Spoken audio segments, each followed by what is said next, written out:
This is the day that the Lord has made. We are rejoicing and we are glad in it. We're glad because God allowed us to rest on last night, to rise this morning, and He has seen us safely thus far through this day. We're grateful to God for His brand new mercies, and I just believe that God is doing something marvelous in our lives right now.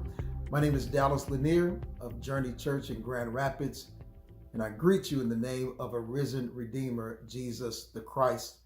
Thank you so much to Pastor Young for inviting me to be a part of this wonderful and blessed series. I remember when I was in college, we would often play some pickup games of basketball in the Central Campus recreational building. And there was one game in particular in which I played with some friends of mine. In fact, I remember who was on the court with me. It was Randy, Cress, Third, Don, and me. We played a game of full court. That's how I know it was a long time ago, because I could still play a game of full court basketball. But the five of us, none of us were the tallest on the court compared to our opponents. And none of us would pretend or be confused as the best players on the court.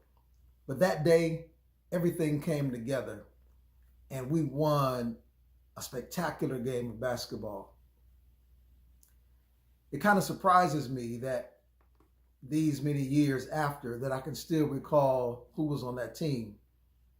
But maybe that's what happens when you have wins in your life. You remember who was on the court with you. And that was fine for a recreational game of basketball, but I want to suggest to us that when we're playing at higher levels, when God calls us to do something perhaps that is more challenging, it's not for play, but it's for real.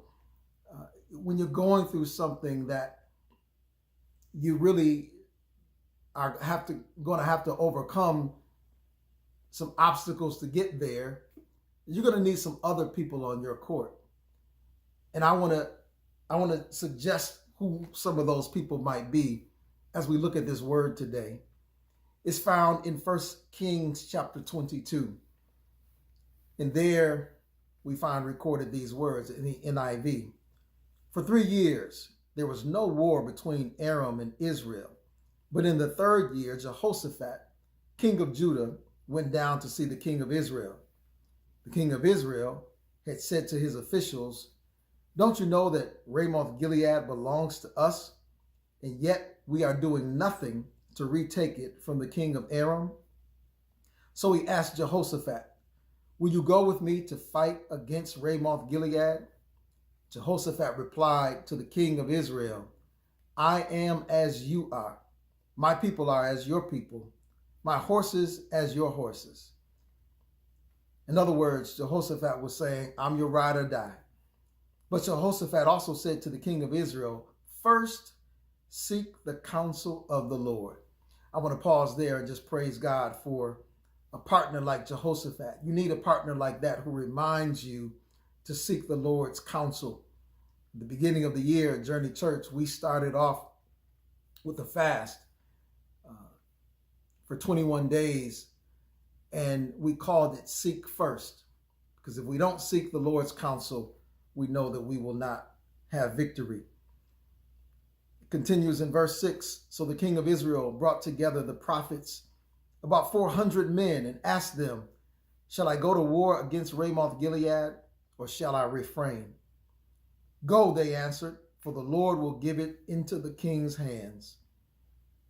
But Jehoshaphat asked, "Is there no longer a prophet of the Lord here whom we can inquire of?"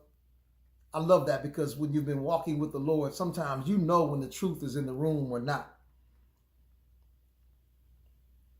Verse 8, it says, the king of Israel answered Jehoshaphat, "There is still one prophet through whom we can inquire of the Lord, but I hate him because he never prophesies any good thing about me. but always bad. He is Micaiah, son of Imlah.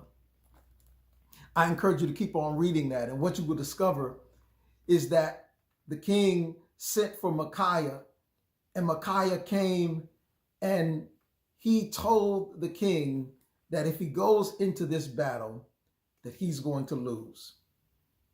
He's going to lose. And you need some Micaiahs on your court. We love having partners like Jehoshaphat. We love having people on our team who will help us win, who are there on our side and helping us to accomplish our goal. But sometimes to accomplish the goal, you need truth tellers. On your court, you need not just cheerleaders, but you need coaches and you need referees who are going to tell you what you can do better and even what you've done wrong. And only with those people on our court can we win. The king ignored Micaiah's truth-telling, and it cost him his life. And in that story, it tells us that sometimes we can even have the right people on our court, but we ignore the truth that God sends through them, and we lose. I want to encourage you to make sure you have Micaiahs on your court, truth tellers who will correct you and who will ensure that you have God's truth. When we ignore his truth, we will not win. So check who's on your court with you today. Make sure that as you face life's challenges, you don't just have teammates who are going to be on your side, but you also have coaches and referees, those who will train you to do better, and those who will point out when you're out of bounds. It's only with those people can we succeed at higher levels. Having teammates is great for recreational stuff, for entry-level challenges. But when you get to higher levels, see, it's great with the pickup game of basketball. All you've got is your teammates, and you have to call your own fouls.